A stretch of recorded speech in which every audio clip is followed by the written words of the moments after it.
Olá, pessoal. Estou aqui com uma grande amiga, que é Cris Mazieiro, uma amiga que eu tive a grande satisfação, o prazer de conhecer online, né, através de amigos em comum. E aí, a gente mantém essa relação já há alguns anos, há vários anos. E tem uma história super interessante que eu queria compartilhar, que é o momento em que a gente se conheceu pessoalmente. Foi assim, o suprassumo da sincronicidade. A gente Foi estava, né, incrível Cris? esse A dia. gente estava no Rio de Janeiro, os dois no Rio de Janeiro, mas sem um saber da presença do outro no Rio, e por um acaso a gente trocou umas mensagens no WhatsApp. E aí, Cris falou que estava no Rio e compartilhou o hotel que estava. Eu cheguei, tirei uma foto do meu quarto, falei aqui onde é que eu estou. Ela percebeu que era o mesmo hotel, e aí a gente se encontrou. Foi super 10, não foi, Cris? Foi espetacular. Na hora que eu vi, eu falei assim: nossa, eu estava perguntando para ela que programa a gente tinha usado num programa, num projeto tal. Ele falou assim: Cris, ó, só um minuto, eu estou descendo do avião, eu estou indo para o hotel, estou aqui no Rio. Eu falei: aonde você está no Rio? Aí ele falou o nome do hotel. Eu falei assim: eu não acredito, Alain, a gente vai se conhecer presencialmente. É Foi isso muito aí, divertido, foi maravilhoso, né? com certeza, foi muito bacana. Mas beleza, Cris, me diga uma coisa, né? Eu queria falar com você um pouquinho sobre o livro, né? A gente sempre interagiu bastante sobre diferentes temáticas. E agora, né, você contou essa novidade, me agraciou com essa novidade que você está lançando um livro, e era o que estava faltando, né? Aí na sua carreira. O livro Alma de Líder, né? O Despertar da Consciência para Liderar com Propósito. E, assim, você sabe que eu atuo, né, com autogestão, com modelos ágeis, né? E esse tipo de gestão, ela tem tudo a ver, tem uma grande necessidade, né? Existe uma forte presença de uma liderança, né, consciente. Então, eu queria entender um pouquinho assim, na sua perspectiva, né? Quando a gente está falando de modelos autogeridos, né, de modelos ágeis, aquela ideia dos squads, né, estruturas descentralizadas em geral, como é que você percebe a presença e a influência do líder nesse tipo de modelo? E como é que você percebe também o nível de consciência deste líder em relação ao sucesso ou não desse tipo de estrutura? Conte aí um pouquinho para mim. Eu tenho assim um posicionamento. Eu não sou especialista como você de modelos ágeis, mas a minha compreensão sobre modelos ágeis, eles se tornam ágeis porque a equipe se conecta de uma forma rápida, sem egos, sem preconceitos e sem ficar minando a atuação um do outro. Muito pelo contrário, né? É importante ter, porque assim, pouco existe a liderança naquele momento, mas cada um se lidera, é autoliderança, e por isso que é tão Perfeito. fundamental e importante termos líderes com a mente aberta e ter, assim, um olhar genuíno para uma transparência maior, para falar realmente o que pensa, para convidar a equipe a estar na mesma sintonia, em direção a um mesmo objetivo. Então, por isso que é modelo ágil, porque não existe preconceito, não existe raça, não existe nada que impeça uma equipe de realmente progredir. E a liderança, sob o meu ponto de vista, tem que ser aquela liderança capaz de entender suas vulnerabilidades e também da equipe e saber lidar com isso com genuinidade, ou seja, acreditando que a equipe é capaz, acreditando que ele está ali para ser uma pessoa que abre espaço para as pessoas transitarem da melhor forma dentro das organizações e sendo um facilitador de caminhos. E o meu livro traz uma série de questões desse tipo, porque você sabe muito bem, nós que estamos dentro das organizações, temos contatos com diferentes estilos de liderança e ainda poucos estão preparados para ter uma liderança mais voltada para um olhar mais ampliado sobre Perfeito. pessoas, né? Então, assim, ainda temos mais de 80% dos líderes sendo esse Uau! líder hierárquico. né? 80%, Cris. Mais até. A gente sabe disso no dia a dia que nós estamos. Então, poucos líderes estão preparados para ter esse olhar, esse modelo ágil, que não significa é, rapidez a qualquer custo, não, muito pelo contrário, é de ter pessoas que se empoderam da sua responsabilidade e que juntas vão construir algo sem egos, sem preconceitos, sem entraves para fazer o seu melhor. Tá certo? Me corrija aí. Eu Tá tô na. certíssimo. Eu acho que um Ah, ponto super bacana que você trouxe apesar do nome ser ágil, né? Esse nome ágil, ele até surgiu meio que por um acaso, né? Na hora que a gente vai pensar um pouco no surgimento desse tipo de modelo, né? O nome mais adequado é adaptativo, né? Que é justamente essa possibilidade que a gente tem, né? De construir, né? Os diversos caminhos, os possíveis caminhos, né? Que existem aí né, ao longo do projeto, né? Explorar os diferentes caminhos, ainda mais projetos né, que envolvem alta complexidade, né, um escopo não completamente conhecido, né? Essa é a vantagem do modelo ágil. Agora, você trouxe um ponto que eu queria resgatar aqui, que ele tem muito a ver com uma integralidade, né? E a integralidade, ela é fundamental quando a gente está falando de autogestão ou de modelos adaptativos, né? Esse conceito a gente vê até lá no livro Reinventando as Organizações, né, do Frederic Laloux, né? Um dos pilares é a integralidade. Ou seja, qual a ideia da integralidade? É aquela pessoa ser quem realmente ela é. E você trouxe o seguinte, que a gente só consegue ser, né, quem a gente realmente é quando a gente tem um ambiente com segurança psicológica, né? Que é o que você diz, olha, o líder ele tem que ter abertura, ele tem que entender as pessoas como elas são. Então, acho que segurança psicológica é um dos elementos fundamentais aí, né? E o líder com um elevado nível de consciência, ele propõe esse tipo de ambiente. mas ele só consegue ter um elevado nível de consciência se ele tiver a coragem de olhar para dentro dele, né? Então, Perfeito. assim, bom, antes mesmo de eu trabalhar com a minha equipe, eu vou trabalhar comigo. Eu vou saber Olha, quais são os muito meus bacana. limites, quais são os meus potenciais, aonde que eu posso entrar junto com a equipe, eu posso ouvir o que essa equipe está precisando, onde que eles estão encontrando dificuldade. Só quando essa pessoa for autêntica consigo, assumir a sua autenticidade e se abrir para a sua equipe, ela vai conseguir dar esses passos, né? No meu livro, Alan, eu trago muitas situações que eu passei, até mesmo como mentora, como coach, junto com líderes. Eu trago vários exemplos e trago também exercícios convidando os líderes a se olhar, a se enxergar, a perceber aonde estão as pontas soltas, né? Onde estão as minhas sombras e aonde estão aonde está a minha luz e como que eu posso, porque é importante olhar para as sombras. Ah, não, não quero falar sobre isso. A maioria se posiciona assim porque dói olhar para as sombras. Você sabe muito bem, nós sabemos, porque a gente se busca o tempo todo, a gente quer olhar para dentro, nós precisamos fazer isso, nós somos o modelo disso, sendo o exemplo. Nós não podemos ir para uma sala de aula e falar, vocês precisam olhar para suas sombras, se a gente não olhar para a nossa, né? É o tempo todo olhando para as nossas sombras e olhando também para a luz, aquilo que a gente pode entregar de melhor. Então, é essa provocação que eu faço o livro todo.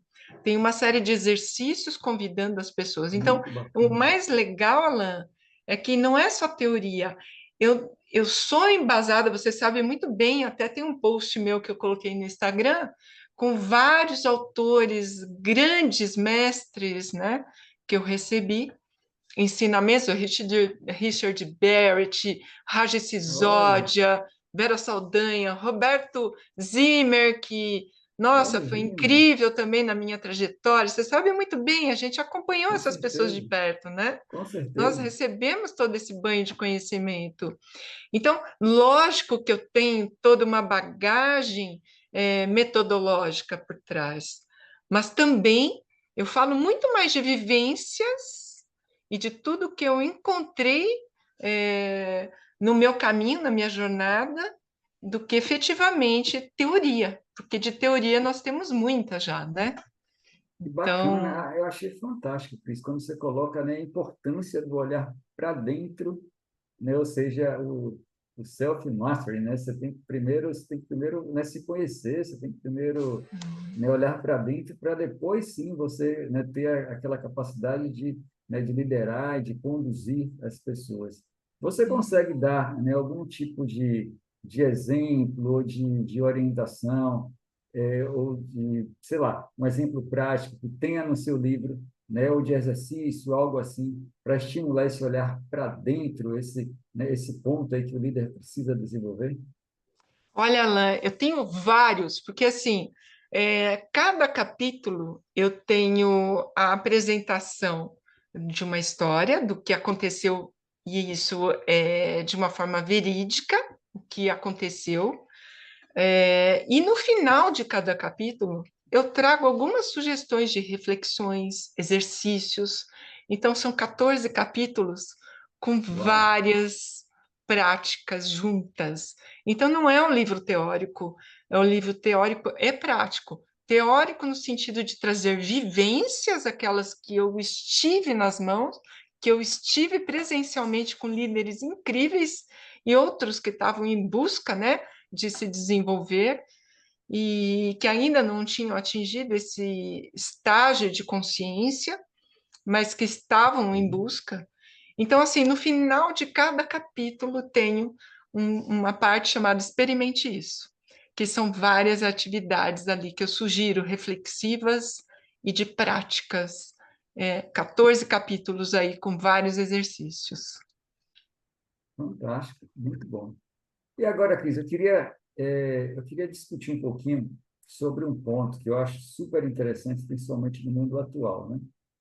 Atualmente, a gente tem falado muito sobre performance, sobre entrega, sobre resultados. Na verdade, isso não é atualmente. Isso daí, né, é algo que existe na nossa sociedade, né, principalmente depois da Segunda Grande Guerra, quando a gente começou né, a correr atrás mesmo da recuperação, né? Então, assim, sempre um foco muito grande no resultado, um foco muito grande na entrega, né, na performance em si, na eficiência, né? E que hoje, aí sim é algo mais recente, né? Está começando a demonstrar ou a aparecer, né?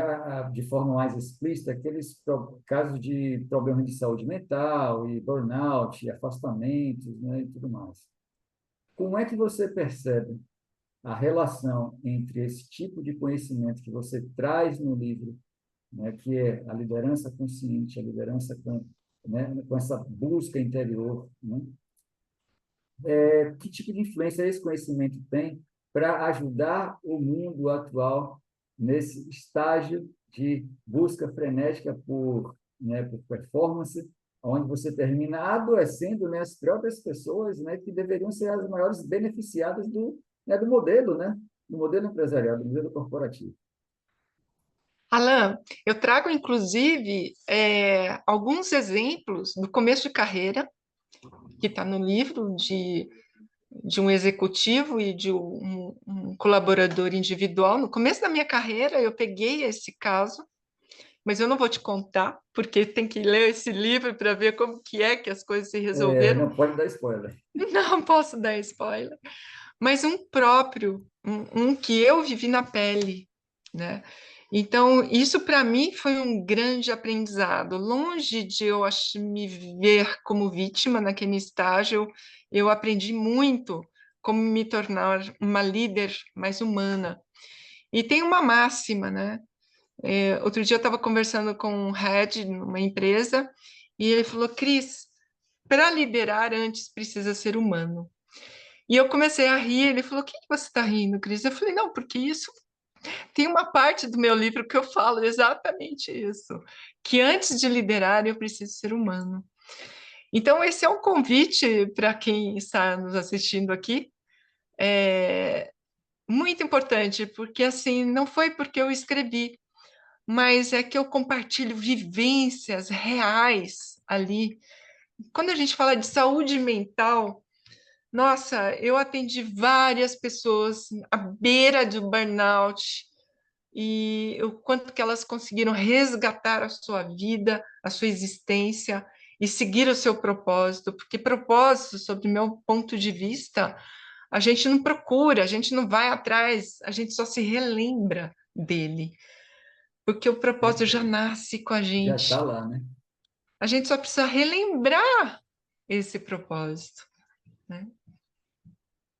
Perfeito, Cris, perfeito. E ainda pegando esse gancho, né, há meses atrás, em maio, a gente teve uma edição da NRI, que é a Norma Regulamentadora 1. E ela incluiu, né, dentre os seus requisitos, o cuidado, né, com a saúde mental, que agora as empresas elas precisam ter. Você percebe, né, de alguma forma, né, os conceitos que você aborda no livro, as práticas que você traz no livro, ajudando a organização a ter uma maior aderência ao que diz a norma, aos cuidados que a gente tem que ter com a saúde mental? Como é que você faz essa correlação? Lan, eu acho que a gente tem um caminho bastante longo para chegar nesse nível. Porque, como eu te disse, ainda temos 80% dos líderes extremamente hierarquizados. E, primeiro, a gente tem que passar por esse estágio. As pessoas precisam tomar consciência de que o papel de ser líder é muito maior e muito mais abrangente do que simplesmente um cargo. Nós não estamos falando de poder, nós não estamos falando de ego, a gente está falando de pessoas.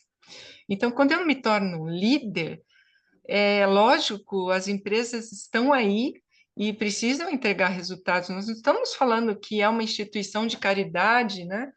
É, mas nós sabemos, até mesmo você sabe muito mais com a implantação de modelos ágeis, que as pessoas elas precisam ter paz para dar o seu melhor. Precisam ter momentos de repouso, de descanso para poder trazer o seu melhor. Nós mesmos sabemos, com nossa vivência, por tudo que nós passamos, momentos onde tinha uma pressão absurda, o quanto não era praticado o nosso melhor, a gente não conseguia entregar Perfeito. o nosso melhor. Nós sabemos disso, eu acompanhei você, você me acompanhou em vários momentos.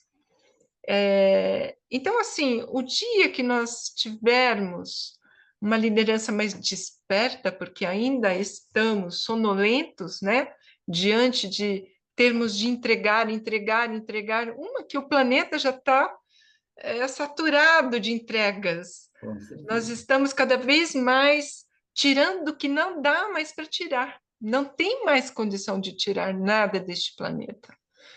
Então, o dia que nós realmente gerarmos uma consciência ampliada de quem somos e do que estamos aqui fazendo neste planeta, isso tudo vai ser minimizado. E eu acho que uma lei, isso nada mais é do que chamar a atenção para algo que está crítico. Mas nós temos pontos muito importantes e críticos no planeta, começando pelos seres humanos, que não estamos valorizando nossa estadia nesse planeta. Tá? E começando por aí, e entendendo que também precisamos um dos outros, né? Eu falo muito de interdependência no meu livro. Quando a gente não, enquanto nós não tivermos esse olhar de interdependência, enquanto eu não olhar para o colaborador e não entender que este colaborador ele precisa estar bem, estar feliz para integrar a minha equipe, eu tenho ainda um caminho muito longo a seguir antes de liderar, antes de ser Olha, que líder, bacana. Que porque eu vou bacana. me, nesse momento, me torno só um executor de etapas e de entrega de resultados e ainda não sou líder. Tá? Fantástico. É isso aí, Cris. E eu acho que você trouxe um ponto, né, que fortalece ainda mais, né, a presença desse livro no contexto atual. Hoje a gente tem falado muito sobre o ESG, né, que é aquele modelo que, né, de governança social, meio ambiente. Pelo que você traz, né, o livro está completamente conectado, né, com essa agenda do ESG. né? Porque estimula, né, justamente promove, né, a ideia de uma conexão verdadeira, uma conexão consciente, não só com o outro, mas com o planeta. Você concorda com isso? Como é que você vê esse tipo de questão? Sim. Outro dia eu fui convidado por uma empresa para fazer uma palestra sobre ESG. E eu falei, olha, eu sou o S do ESG, né? O social. Então, assim, e eu falei exatamente o que eu falei para você aqui. Enquanto a gente não se der conta de olhar, porque o que que acontece? Uma desconexão das pessoas, ela não sabe nem quem ela é no mundo. Então, ela está muito no automático de querer entregar resultados, de querer. Mas quem sou eu? Quem sou eu? O que que eu estou fazendo aqui? E o Richard Bert, ele até emprestou um pouco do olhar do Jung, né, para falar sobre individuação. Então, quando você vai atingindo uma determinada idade, até uns 40 anos, 35, 40 anos, a pessoa está com um alto cargo, está recebendo um salário maravilhoso e fala: Nossa, mas está faltando alguma coisa, o que que é? Eu não sei, o que que eu estou fazendo aqui, né? Eu passei por isso, você passou por isso, Com mas certeza. eu não sei, a peça não está encaixando. Eu estou ganhando bem, eu tenho um bom salário, eu tenho um bom cargo, mas eu não estou feliz. Por quê? Né? Porque ela não está conversando consigo, ela não está olhando para si. Então, esse exercício é importante fazer. Então, nessa palestra que eu falei, nessa empresa, eu falei, ó, antes da gente falar de meio ambiente, a gente está esquecendo da nossa interdependência, a gente está esquecendo de quem nós somos. Então, então eu entro num shopping, eu compro um monte de sapato, um monte de joia, compro o carro do ano. Não é pecado fazer isso. Eu acho que não. Mas esse consumismo do planeta, na minha opinião, ele perpassa por essa falta de identidade, de o que que eu estou fazendo aqui mesmo, qual é o propósito da minha vida, qual é a minha missão, o que que eu vim fazer aqui. Eu não sei. Então, como nós temos um monte de pessoas que não estão olhando para dentro de si, elas começam a explorar o planeta, explorar os funcionários, explorar a si próprio, fica trabalhando até 10, 11 horas da noite, porque não tem. A vida dela é trabalho. Ela deixou de olhar para aquilo que mais importa. Nesse livro, eu trago uma série de exemplos que eu vivi, que eu presenciei e que eu também experimentei esse modelo. Ah, Cris, mas você está falando de um lugar onde você não passou por isso. Ah, passei, passei sim, Falando com passei. propriedade, né, Cris? Passei e com muita propriedade, né? Você vai ler o livro e você vai descobrir que lá tem um monte de histórias verdadeiras que eu conto, inclusive minhas, onde eu demorei muito tempo para me encontrar nesse lugar um pouco mais consciente. E eu até tenho uma história para te contar. Opa, quero ouvir. Você tem tempo ainda? Tenho. Eu comecei a escrever o livro numa vertente. Eu fiz um curso e estava indo para uma linha mais voltada para o olhar empresarial. E aí eu voltei a, a ter contato com pessoas que estudam psicologia, que estudam psicologia transpessoal, a espiritualidade. E eu levei o meu livro para o coordenador, um amigo meu, dar uma olhada. Ele olhou e falou assim: Mas, Cris, esse livro aqui, ele tem muita coisa de transpessoal, da Olha, psicologia de Vera Saldanha, mestra, PhD, da Unicamp, que eu super admiro, e ela é minha mestra, com muito orgulho. Eu olhei e falei assim, Manuel, mas eu sou transpessoal, né? Ele falou, e tá aqui, ó. Você tem muito de transpessoal. que Na hora bacana. que eu me dei conta, sabe, a questão da individuação, eu me dei conta disso, eu resgatei todo esse conteúdo e dei um olhar aprofundado para essa questão da nossa conexão, da nossa Uau. reconexão, da importância da reconexão, tanto que a Vera Saldanha apresenta o meu livro. Olha, que E o bacana. mais interessante de tudo, uma das pessoas que eu mais admiro no Brasil escreve o prefácio do meu livro, que é o Uau. Edu Neves, que é o presidente do Reclame Aqui. O trabalho dele já é uma demonstração do propósito dele, que ele vive na prática. Com certeza. Então, muitas pessoas que são colaboradores do meu livro, como é o caso do Edu,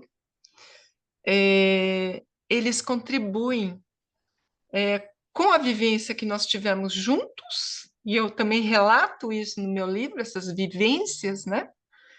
Que há muito tempo atrás a Patrícia Canci me convidou para ser mentora dos diretores do Reclame Aqui, e para mim, assim, foi uma honra indescritível e coach do presidente. Isso para mim é impagável, essa experiência, essas pessoas incríveis que eu tive o prazer de conhecer e que eu pude perceber na prática que eles são realmente quem são no dia a dia deles. Então, são histórias maravilhosas que eu trago para dentro do livro e que você vai gostar bastante, com certeza. Que bacana, Cris. Que bacana. Muito bacana. Cris, e para a gente finalizar, eu queria propor o seguinte. Eu vou contar aqui uma situação que a gente vivencia, né, no trabalho que a gente faz. A gente trabalha com cultura organizacional, né, com transformação cultural.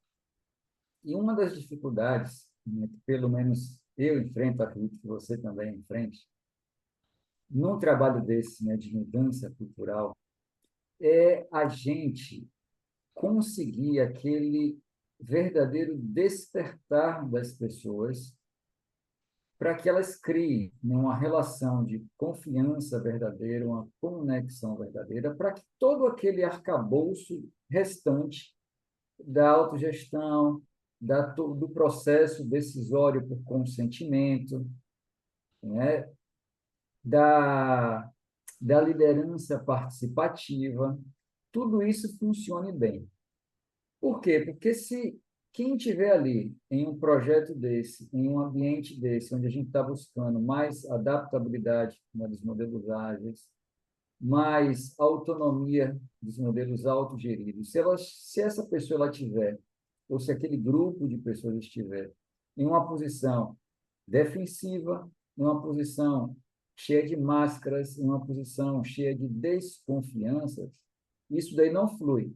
Né? O modelo não é executado, ele não consegue rodar como deveria. E isso traz um problema, naturalmente, para quem está ali naquele projeto de consultoria que quer ver a coisa dar certo e Sim. quer ver a empresa prosperando.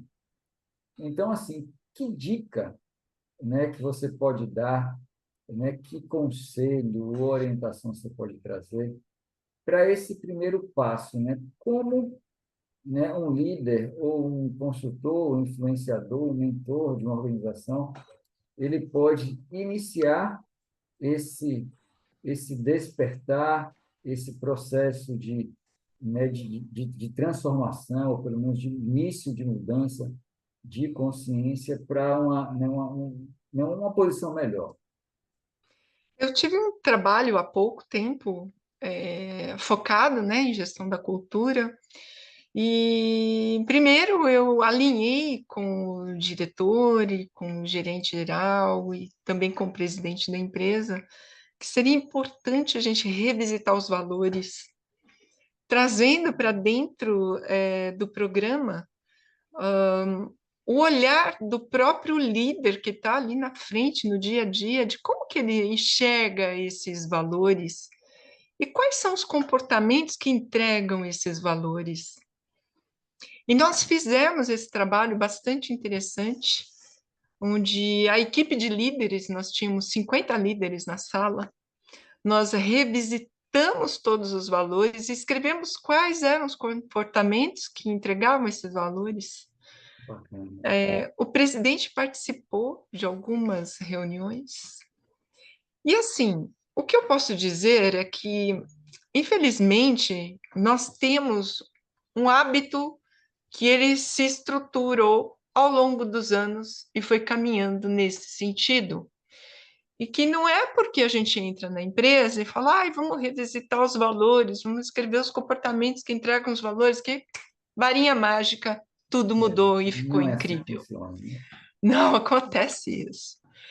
Quando a gente tem líderes intencionados realmente, de fato, a olhar para dentro de si, isso vai acontecer com um pouco mais de frequência.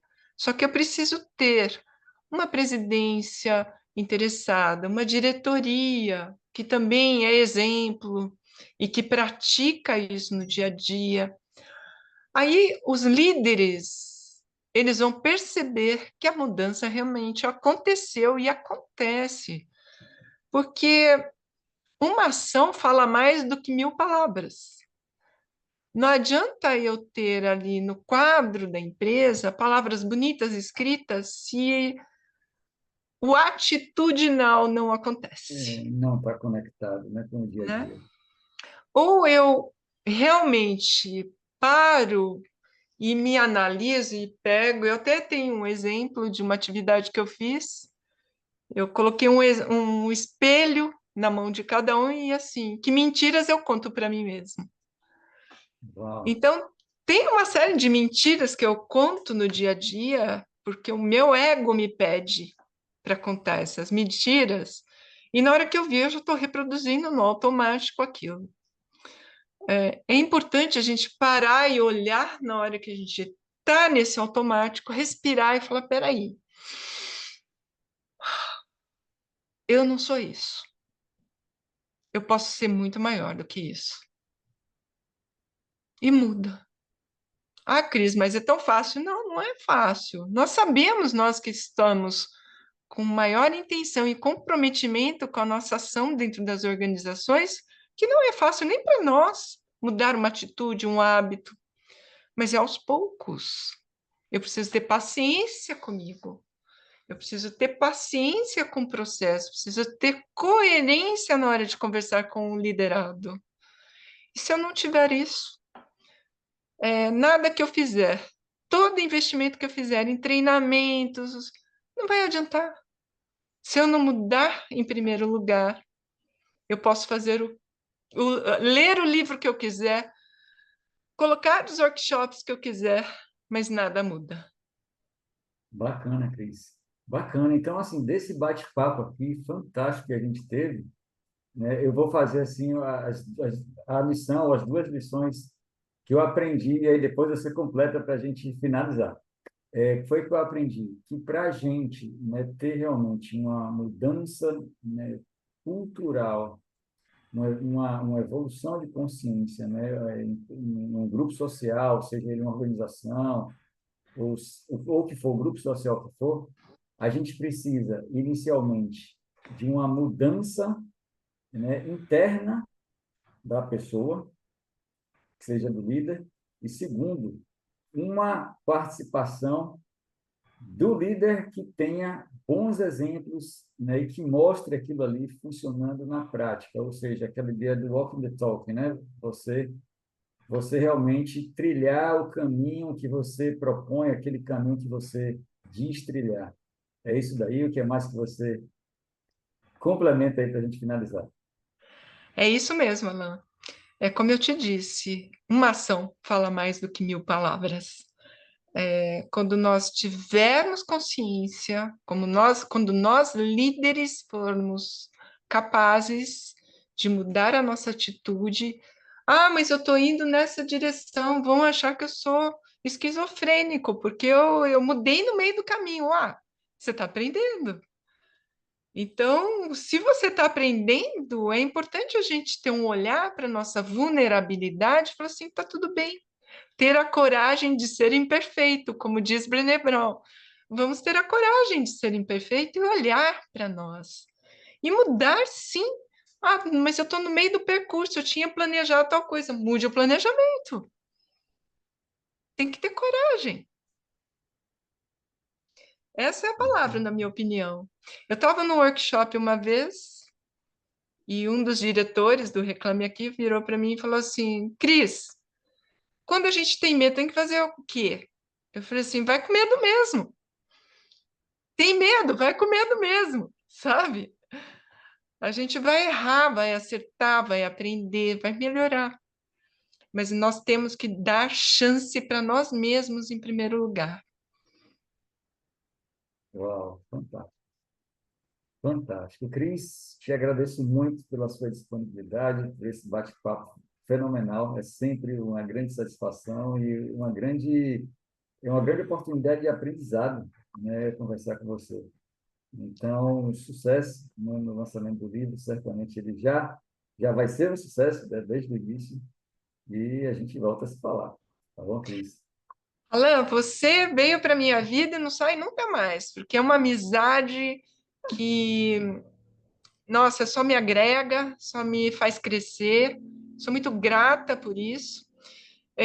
Você está vendo como, mesmo online, a gente consegue manter amizades Manter um verdadeiras, vínculo, é isso aí. porque somos autênticos, somos transparentes e conseguimos lidar com a nossa vulnerabilidade.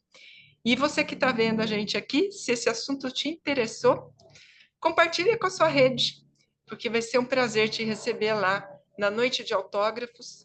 O meu livro já está na Amazon, você pode acessar, porque lá já tem o link para. Vou deixar aqui para você o link na Amazon, para você já se antecipar e adquirir o seu.